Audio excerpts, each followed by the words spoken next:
My name is David Pollard. I'm the Executive Director of Workplace Pride.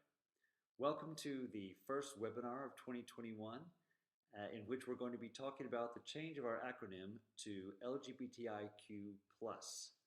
Now this webinar is going to be looking at the addition of the Q+, and we brought in people from a number of different areas to talk about their own perception about why this is important and who we're trying to reach within the community for this. Our moderator for today is going to be Mike Greenwood from the Workplace Pride staff. So I'd like to give the floor to welcome to the webinar. This is our first webinar of the new year and the first one in our continuing series of keeping members connected. And we are going to have three great panelists, and we're going to talk about Workplace Pride's expansion of the LGBTI acronym to LGBTIQ+. So without further ado, I'd like to bring onto the stage Ali Buck, please. Hi, Ali, are you there? Good morning, Mike. Good morning, good morning. Yes, I'm wonderful. bright and early from Chicago. Hi. Hi, Fred. Everything's working wonderfully. And Joel, could you come in, please? Hello, everybody. Hi, welcome on in. Right, on to some introductions. First of all, Ali. Ali's been on the Young at Workplace Pride team since November 2019, I believe, and has led several conversations around generational allyship and mentoring for LGBTIQ+ youths in the workplace. She has a background in communications, public policy, user experience design, and Ali is now working in Chicago for Express Technologies, pardon me. In her free time, she's active in intersectional organizations focusing on anti-racism, gender equality, and the advancement of LGBTQ+ rights, sorry. Then we have Joel. Joel is one of the main driving forces behind the SOGI campaign resource hub on public campaigning. He currently sits on the board of the Idaho Committee, the organization that set up the International Day Against Homophobia, Transphobia, and Biphobia in 2004. Joel has developed the SOGI Campaigns project out of his years of experience on campaigning on LGBTI issues. He's also worked 20 years in various NGOs working on international solidarity. And then last but not least is Fred Benedoso. And Fred, in his normal work, is your average, this is quote unquote from Fred's introduction, your average down to earth software engineer. As a lesbian early in life and as a trans man now has experienced firsthand from different perspectives how labels can introduce the way people interact. This triggered Fred into being an active and visible member of the LGBTI community in ASML, his company. He has a special focus on HR policies around inclusion and equal opportunities. So welcome everyone. Thank you for joining. We have the French Alps, we have Eindhoven, so we're here in Holland, in the Netherlands, and we have Chicago and myself also in the Netherlands. Welcome everybody. Last year, we embraced the start of a new decade with Workplace Pride with bold ideas and plans. And suddenly we found ourselves in uncharted territory facing a global pandemic that we're still coming to terms with. And the toll is it's taken a toll on everybody in numerous ways, both personally, professionally, and perhaps deeply psychologically. Vaccines are being rolled out worldwide, and it's clear that societies are shifting and Workplace Pride has to shift also, engage that and act accordingly. So until now, we've used LGBTI as our primary acronym, lesbian, gay, bisexual, transgender, and intersex throughout our communications and our work. But we feel that a more colorful umbrella is needed for these changing times. So it's a new year and it's a new start. So Workplace Pride is expanding to LGBTIQ+ as our primary acronym. By adding this Q+, we're embracing those generations who not only proudly identify as queer, but may still feel a stigma attached to the term. And for the plus part, of course, we includes a broader swathe of people in the mainstream, as well as allies as well, to paraphrase. Are acronyms a necessary evil? What do we think, panel? What's your views on acronyms, Joel? Well, acronyms are not, well, just starting from my own experience around the International Day Against Homophobia, Transphobia, and Biphobia, which is quite a mouthful. So we've obviously initially found that the International Day Against Homophobia was acronymed Idaho. And so the acronym itself was meant to be engaging and fun and had a meaning. Then it became Idahot and now Idahobbit. And we're a bit less certain about the use of acronyms and also like there's about 25 different acronyms for the day floating around. And so, yeah, acronyms can have their use in specific circumstances. But I mean, they are mainly not understood by the audience we want to talk to. So it's, there's a thin line between acronyms and jargon. Okay, Ali, can you speak to your thoughts on acronyms, in particular LGBTI, and this transition to Q+? To me, acronyms are really helpful for creating a sense of community, but with the number of letters that keep getting added, I feel, to me, the Q is an umbrella term that's all encompassing of the other letters. And then once you're within that queer community, I think that there's a lot of ways that you can embrace the diversity that exists within the other letters, the LGBT.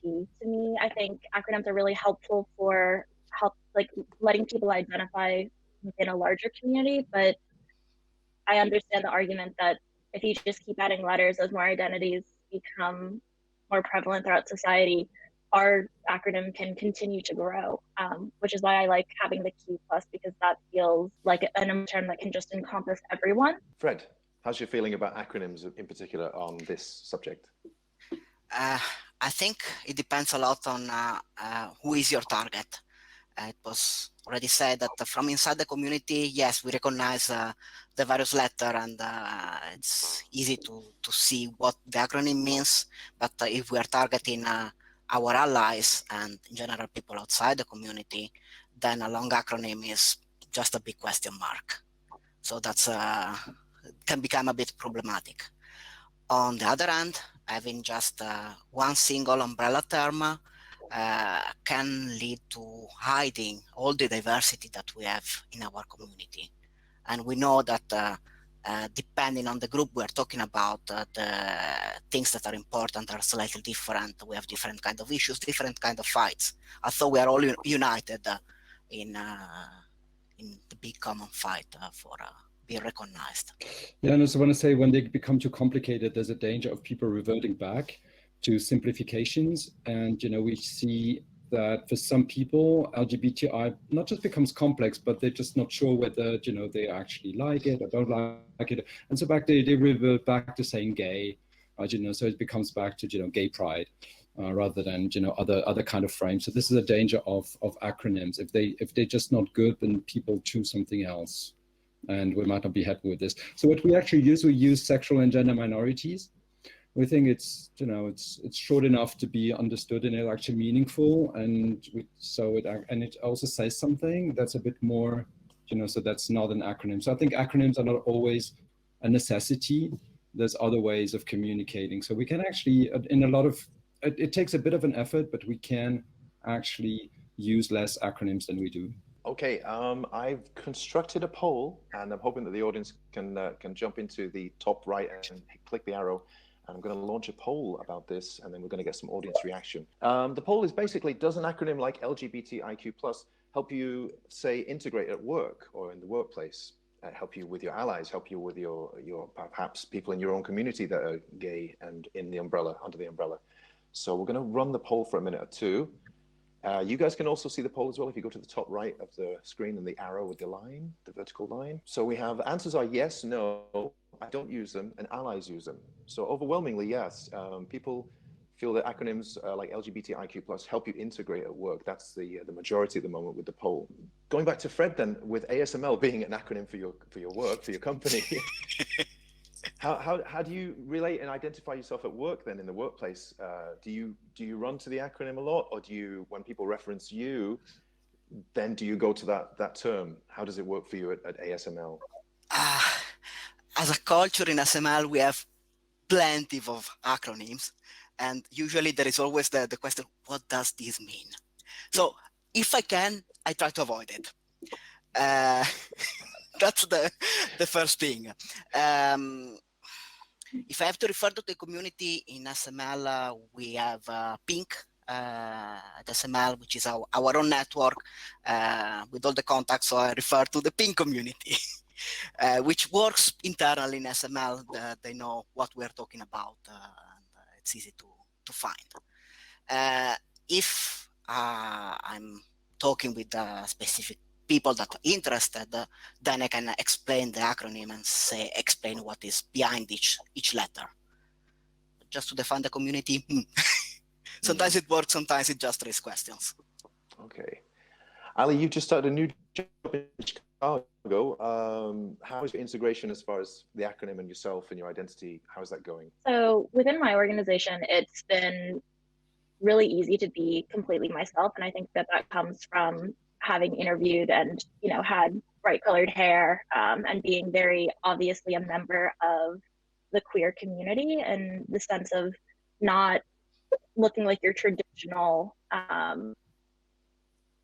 employee from probably 15 years ago, or maybe even 5 years ago, and having, a pride flag behind my bed when I was interviewing. And within my team, there's been a lot of just acceptance and normalization, of talking about my girlfriend or talking about the LGBTQI plus activities that I'm involved in. And I see that I think that that's a great reflection of like the overall culture of the company that I'm at now, even though we don't have quite a formed employee resource group targeted at the LGBTQI or IQ plus community yet. Right. Well, let's get right into that. I think that's the meat of the discussion. Definitely the Q in the expansion of the acronym is the focal point. Of course, the plus is there, but the Q is really what we want to talk about today. We have 3 different speakers with different chronologies, let's say, being polite. And so it's very being so polite. Thank you. I know I can help it. But yeah, we'll have our own personal chronologies, let's say, and that can we can explore that and look at and the definition of queer as well. So perhaps then, Joel, maybe you can start off and tell me what you feel about the term queer. Is it something that you're comfortable with? Is it something that you've had a history of negative experiences with other people, perhaps? So I'm not a native English speaker, and I haven't grown up in an English speaking environment. So for me, basically, I've grown up with the alternative use of the word queer. So I've never really seen it used in a derogatory way.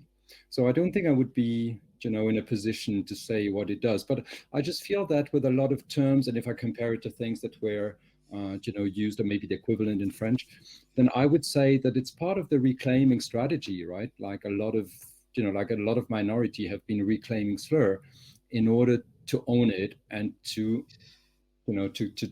bring it back to the audience. So it's a mechanism that's been discussed and analyzed a lot. I mean, there's pros and cons, but generally speaking, it's been very empowering for the communities themselves. So I think for people themselves, it's a way to express something that is very, very specific and that's very positive from within.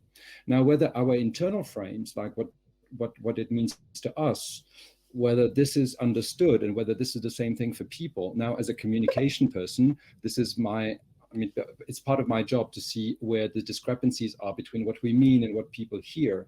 So obviously, what I think queer is a very strong, empowering and positive sense for us. I'm not exactly sure what it could mean for people who don't identify as queer.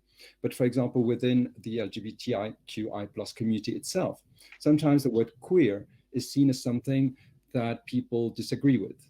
So there's so many different ways of looking at it.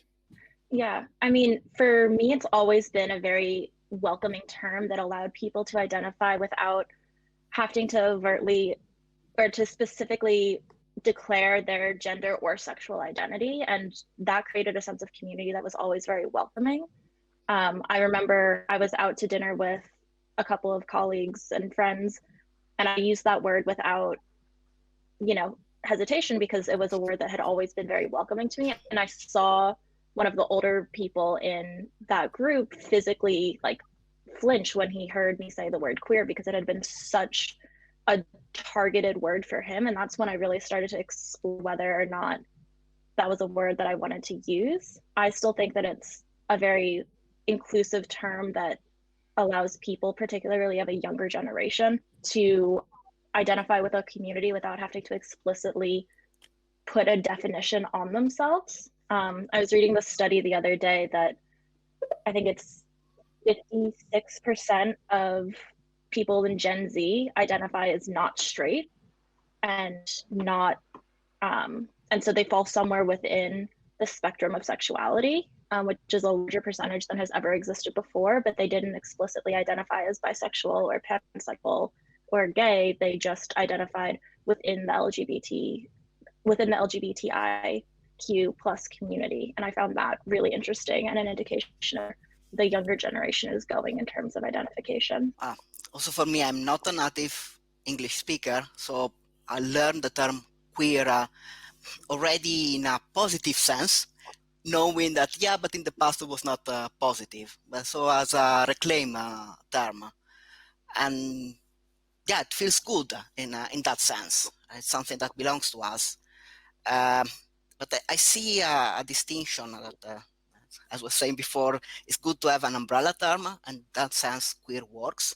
But at the same time, I see now that queer is adopted as a specific label for a specific category. And again, it's good to be aware that we are one community, but with a lot of diversity inside. Right. The poll is live. Everybody should see that in the chat as well. How do you identify queer, non-binary, LGBTIQ+, gender fluid, heteronormative? Just as a kind of a sampling, we want to see kind of where people identify. So the largest number is in 56% LGBTIQ+, and then secondarily we have queer is second, and then we have gender fluid, and then non-binary as well. And heteronormative is in there at 11% as well. So I want to go a little bit further into the queer thing and really look at, in the past, it's kind of become, queer just meant strange historically, and then it became kind of demonized and derogatory, and then it's been reclaimed by the younger generations and also people that are more open-minded or trying to become more positive and get our community together, as Fred was saying, and to reclaim it and make it a good word again. But there's more to queer than just that, right? So Joel, if you could speak a little bit more to kind of the inside of the queer definition for you.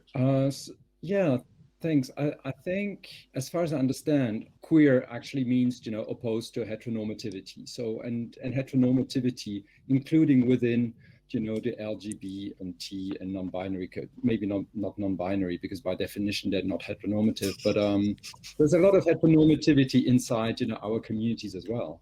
So, just by the way we dressed, just being cisgendered. So, I mean, queer within our communities, at least the people that I know who are part of a queer community, they really own it as being quite different from the rest, not just of the, the heterosexual and straight normativity, but also what we have integrated ourselves. So it can be gay normativity or lesbian normativity, right? So queer people definitely, I mean, queer is definitely an identity that is in a reaction to something, but also that provides a different frame on being, on being more individual, on making your own choices, on being less forced into norms and into categories and into definitions. And I think that's the beauty of the word queer. And I wouldn't see it as a positive thing if queer was kind of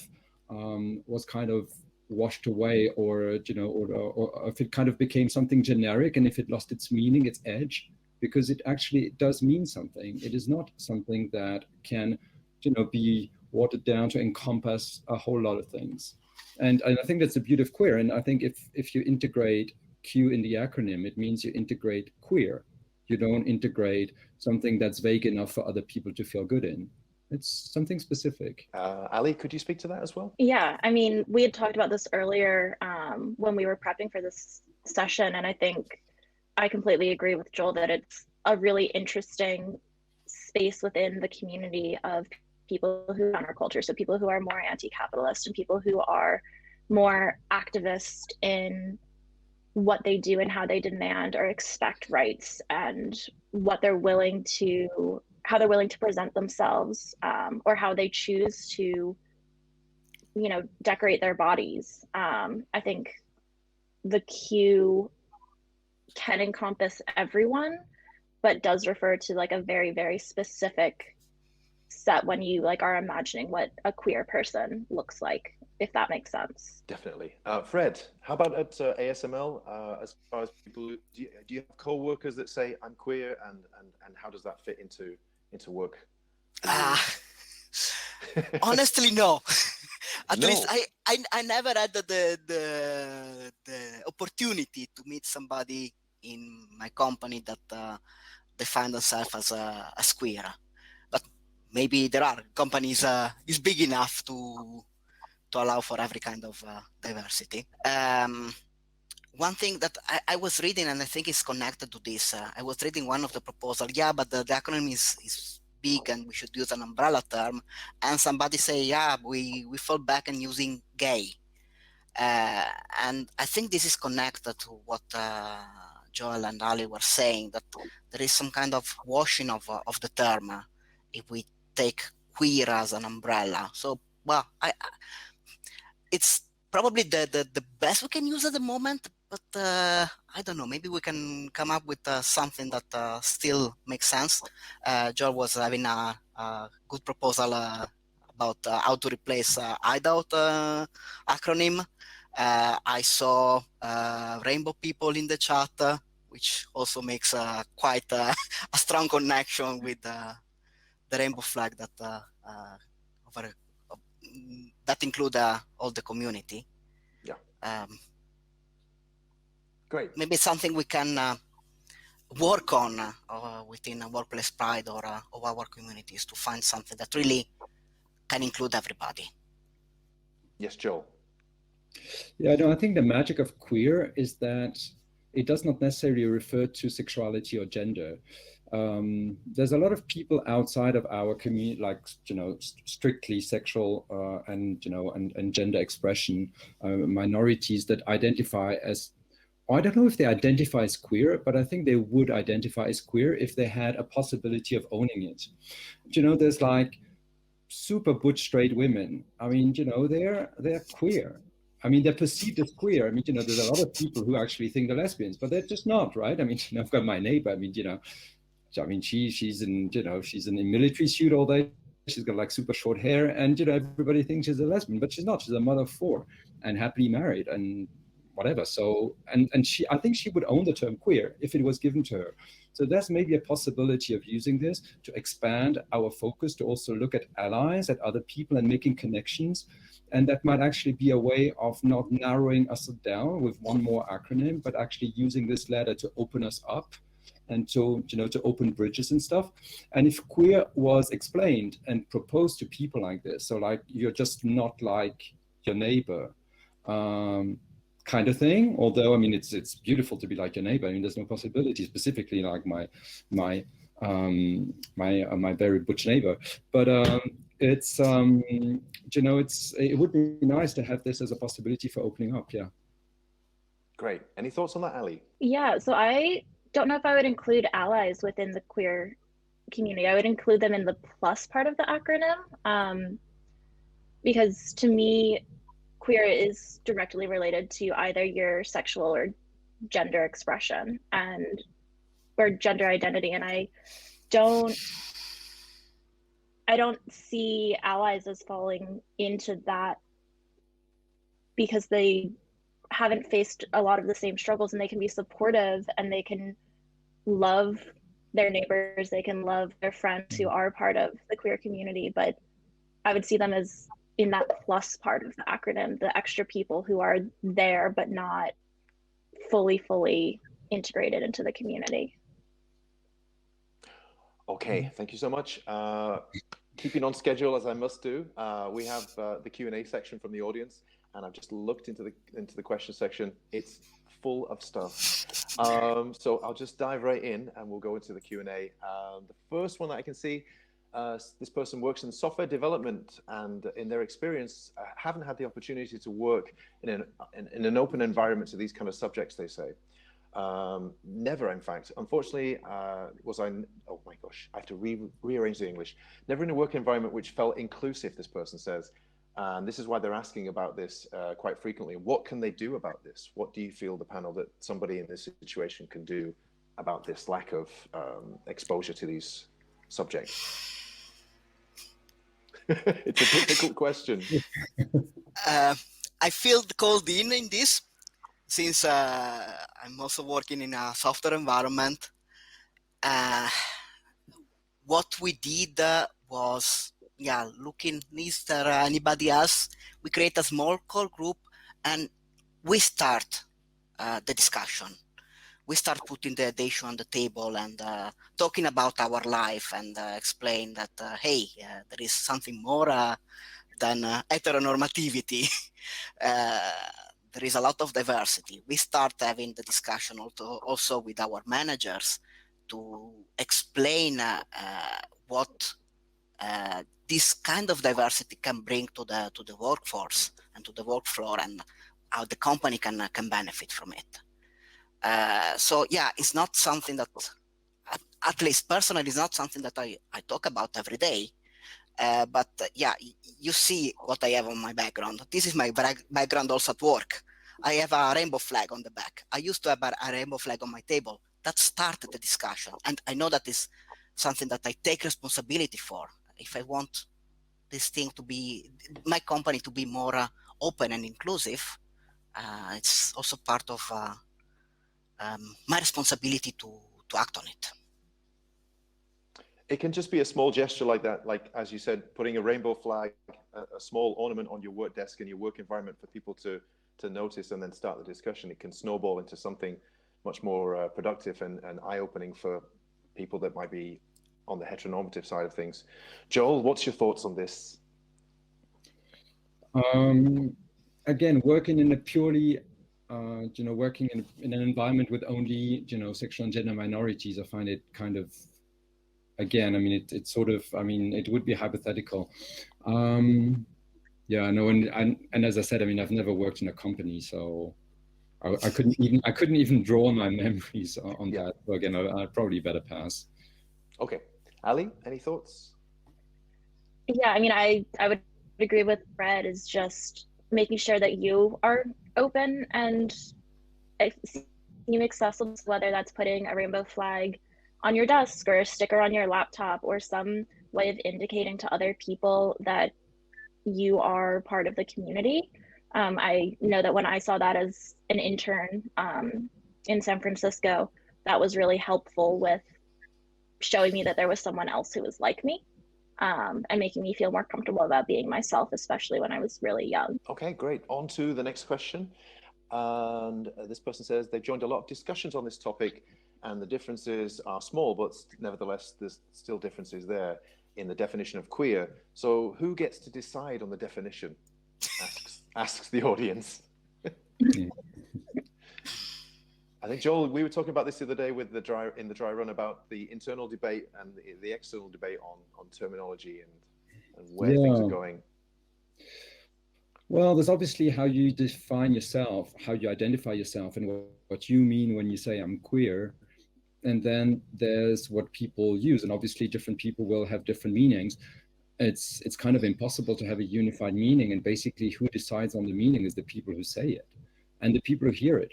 And you have little control over this, and so sometimes you say I'm queer and you think like it's the best thing, and then the people will react in different ways, and then you talk to 2 or 3 people and 3 people react in different ways. So yeah, I mean, sorry, it's a bit of a vague answer, but I think queer can be understood basically as a generic understanding as being non-conforming.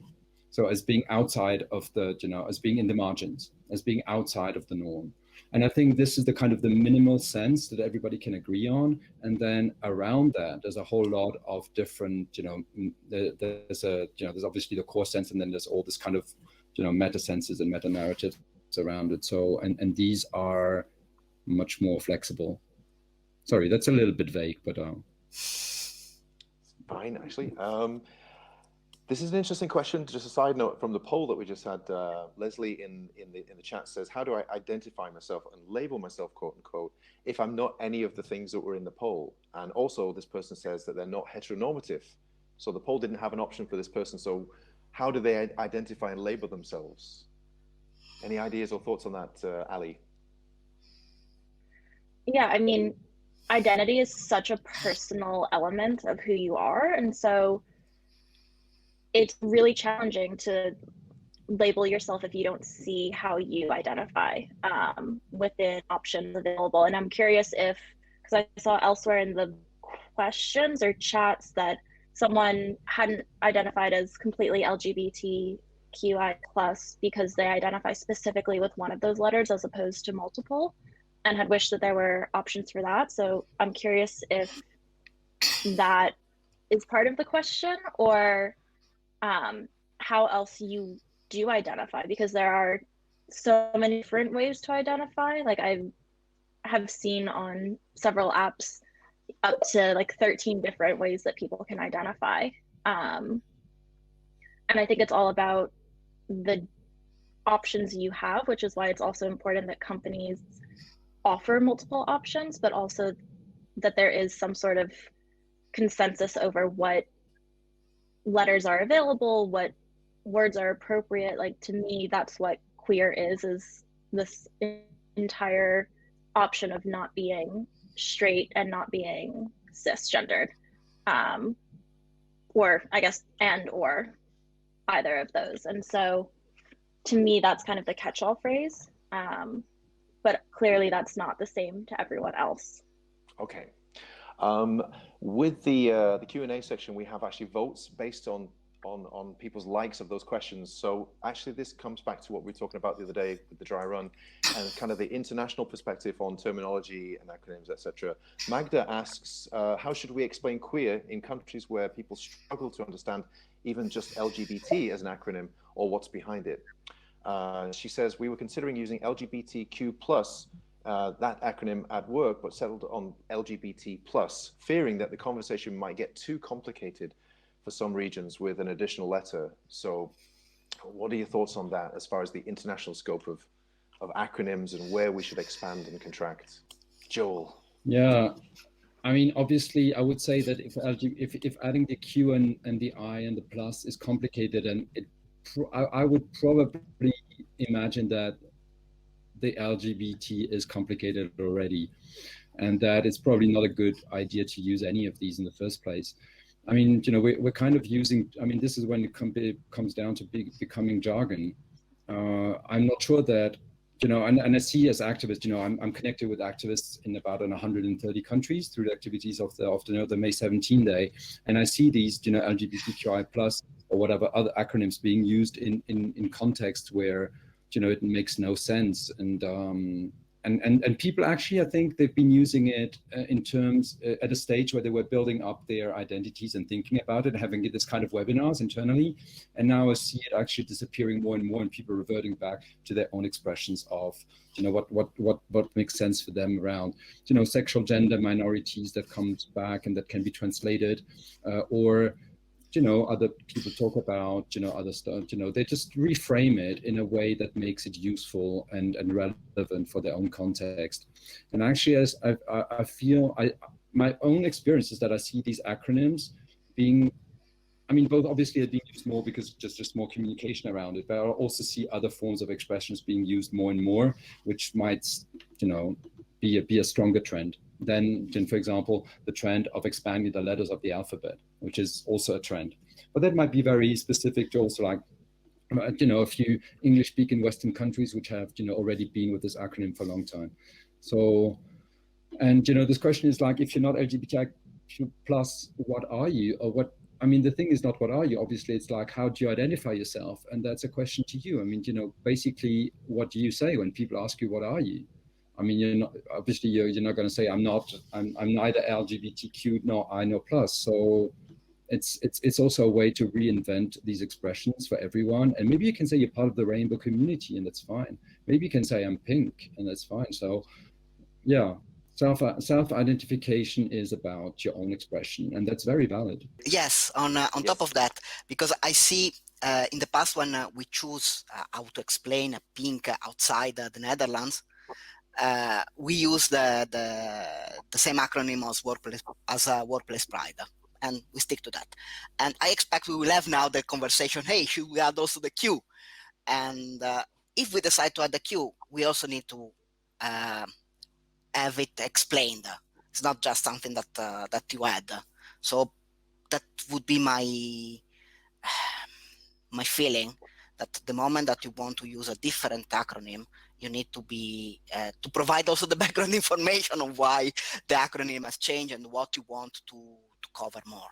This conversation itself is coming from a metric perspective where the acronym has been created based on words that are in English and including queer itself. And I'm curious, because English is my first language and my primary language, whether LGBTQ translates to other languages as well as it does in English, or if the companies that are using that in the areas that it's being used alter the letters to their local language, and how that, you know, impacts people's understanding of it in different regions. And that's not something that I really know the answer to, because the other languages that I do understand are fairly, they use cognates in this area.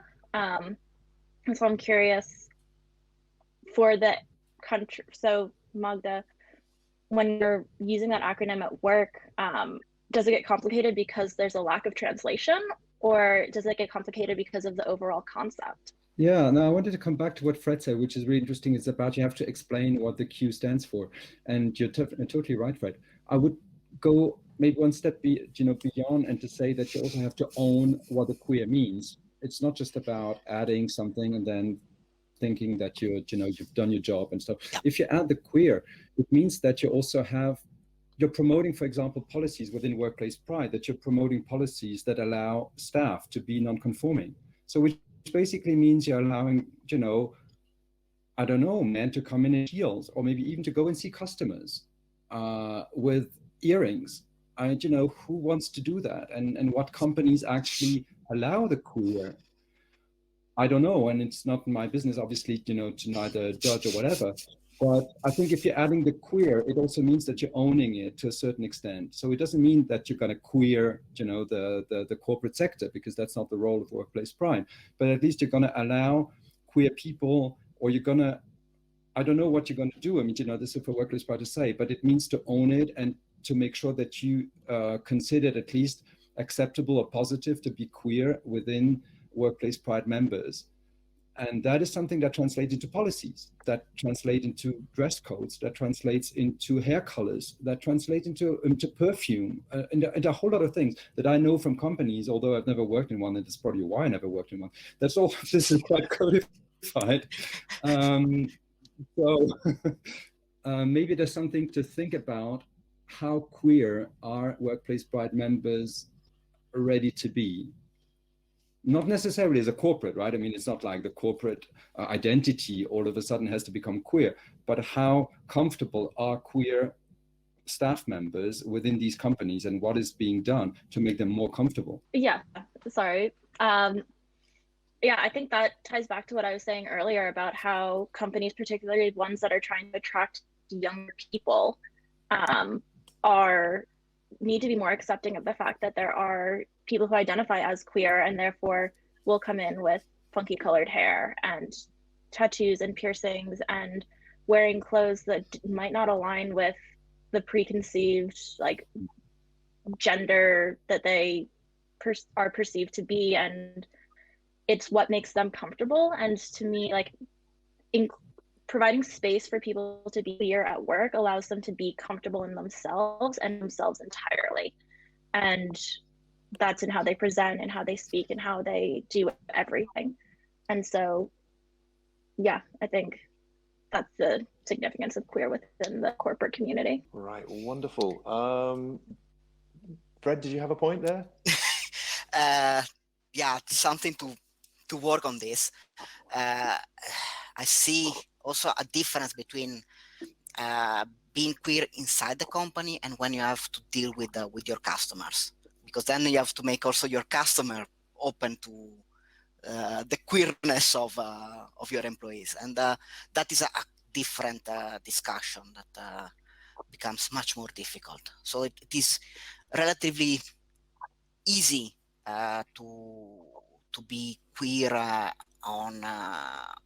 in my office here in the Netherlands. Locally, we don't have contact with direct contact with the customers, or with people that is sitting with a customer in the Far East, for example, where there is a completely different structure and level of acceptance in the differences we can show in how we present ourselves. All right, we've got a question from an ally in the chat. Oh, sorry, Joel, could you?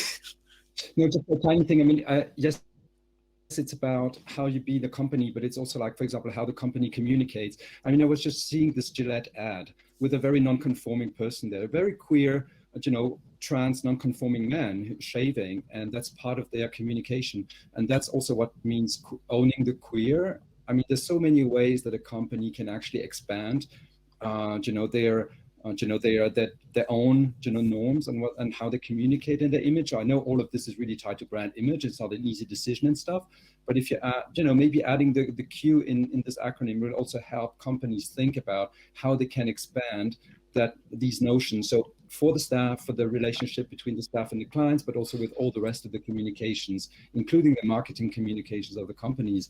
And this is also really important because that has such a potential impact on public opinion and on the capacity of people to accept the queer.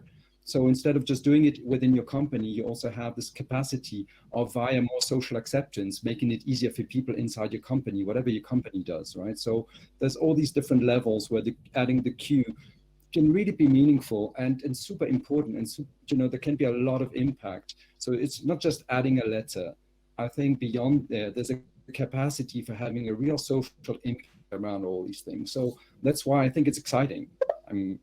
I think it starts from the inside. So if you provide a safe area for people to be queer within your corporation or within your company, that will automatically influence the business decisions that are being made. Because I mean, this year in particular, diversity and inclusion has come to the forefront of so many conversations, and the business benefit of it, I think, has been proven over the past several years. And it's influencing, as Jill was saying, the ads that are coming out, which then ties into what Fred was saying about it's really difficult to get your customers, or the conversation about how you bring queerness to company versus to your customers is different. But I think it's all progressions of the same conversation, and it starts with, providing that space within a corporation, and allowing that grow and fostering and nurturing the ideas that come in support of the queer community. An interesting one. It's from an ally in the chat, and this person says they query how lumping gender diversity and sexuality, sexually diverse people together works. As an ally, they said, we don't tend to lump ability diverse and religious diversity people together. We don't really put them in the same basket. But does it take something away from identity to limit acceptance through misunderstanding? Is the question. So by lumping these groups together, as an ally, this is an ally's perspective on this. So if you could just kind of put yourself in those shoes for a second. I think it comes back to terminology again and the way. It's just such a huge debate. Yeah. Because obviously, gender, and I think Marion, was it you or sorry, I can't remember who it was, but who's really put down in the chat a whole definition about, gender, identity, expression, behavior, experience, all of this. I mean, even gender itself is not one thing. And there's moments where gender and sexuality work together because they do have a connection, because your sexuality is also gendered. But there's moments where they're separate. So it's like a really huge debate. I mean, historically, they've been lumped together because it's a matter of being gender non-conformant, because gender also encompasses your sexuality. So basically, when your gender is female, you're supposed to be attracted to men. So if you're not, then you're breaking gender roles. So being gay or lesbian is breaking a gender role because your gender is heterosexual. So that's just this is why it's being lumped together, because both are breaking the heteronormativity, for lack of a better word. Now, whether this should be just stay together and stuff. I mean, the turf debate, I mean, is nasty, but it just does exist, right? Where people say like, look, your gender, your sexuality, they've got nothing, they're just there. I mean, so, oh my God, there's so many entry points. Yeah. A wonderful answer, a lot to think about, and I agree with you. Fred, what do you think about this? What can allies do to sort of avoid this kind of blanket lumping together of groups to kind of to miss out on the detail of and the richness of gender and sexuality? I think the most important thing in the end is to talk with people in the community, to understand the differences, how my experience is completely different from the one of my gay colleague. with whom I share the same kind of battles. But yeah, we come from a different, completely different life experience. And also, if I think about the legal battles, my legal battle as a trans person could be more about recognition on the documents or access to medical help, while for my gay colleague could have been more in the line of recognizing the union of same-sex partners, or to recognize children also outside the couple. So it seems two different completely set of problems, but they are all united by the fact that as Joel was saying, we are all challenging in one way or another heteronormativity. So normativity as the norm inside that applies to the majority of people, the rules apply to majority of people. Hey, we are a minority that we have to challenge that, we have to change that, and to make it more open to all kinds of diversities. But yeah, to an ally, I understand that can be quite complicated. So the best is have this personal connection with the people in the community. Wonderful. Okay. We're almost out of time. Any final thoughts about today's discussion? Anything at the top of your mind that you want to bring to the end of the discussion to close it out? Ali? I mean, I think that something we talked about in the dry run that we touched on a little bit here is just how the term has evolved over generations. And I think right now, in the way that it exists and the way that my generation at least understands it, the queer term is a very inclusive term, and I am really happy with that. Yeah, I just want to repeat what I said. I think adding the queer is great, and I think it's a good opportunity for people who really are outside a little bit of the boxes to use that to, within their companies, to really promote the fact that you can be different, that you can be non-normative, and that non-normativity includes not necessarily just only sex and gender. It includes also ways of, as you said, tattoos or other, but this is the body, but it also includes ways of being at work. It's innovative, it's being outside of the box, it's like being different. And it's a kind of a culture of allowing people to be themselves and to be different, and not to necessarily format people in. And if the Q can be used also for this, then I think, it can definitely be very useful for, queer people, all of them. Thank you. All right, Fred, any final thoughts? It's not final, it's more, okay, we have made the snapshot of how the situation is now, but it's something that is evolving, keep evolving. And also from our side, we should keep the discussion going to find something that gives a better umbrella term to present the community outside without washing out existing terms. Wonderful. Okay, we are almost out of time. I want to say thank you so much for going over the scheduled time that we asked you for. The discussion has been fascinating for me, and I hope that the audience watching and the questions were stimulating enough to you to give you all more thought about this as far as your own queerness and where that leads you in this evolution as we go through our lives in this way. Thank you very much. Just a quick bit of housekeeping. Our next webinar will be February the 10th, which will be Rainbow Families, which will be a mixture of panelists, both in the Netherlands with children that fall under the rainbow spectrum, and the sort of the issues and trials and tribulations and experiences of people with kids who are inside the umbrella. Oh, thank you, everybody. Thank you very much for being here today. Thank you, Joel, Fred, and Ali. Thank you.